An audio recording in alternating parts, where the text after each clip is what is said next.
मेरे अजीज, क्या हो गया है दुनिया को कि लोग अपने वाजिबात को भुला बैठे हैं और मुस्तहबात की फिक्र में लग गए हैं।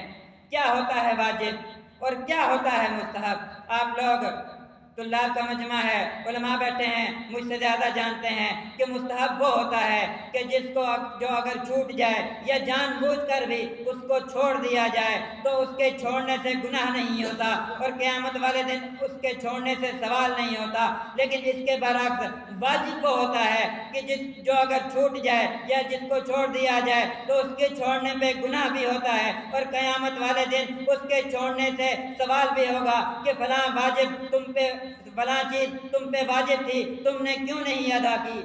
मैं इसकी सादा सी मिसाल नमाज पंजगाना से दूंगा कि नमाज पंजगाना में से कोई एक नमाज भी अगर छूट गई तो क़यामत वाले दिन सवाल किया जाएगा कि फलां दिन की और फलां टाइम की नमाज तुम पे वाजिब थी, क्यों छोड़ दी।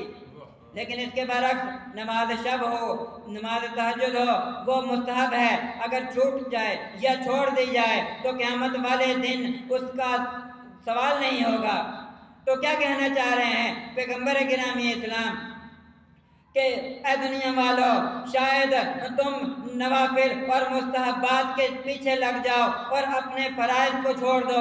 तो गोया पैगंबर गिरामी इस्लाम इस आखिरी ज़माने को देख रहे थे और ये देख रहे थे कि मेरी आने वाली उम्मत मेरे हुसैन और मेरी अहल बैत के मसाइब को बर्पा करने में इतनी मशगूल हो जाएगी कि इन मसाइब को बर्पा करते करते वो अपने वाजिब मकसद हुसैन यानी नमाज को छोड़ बैठेंगे।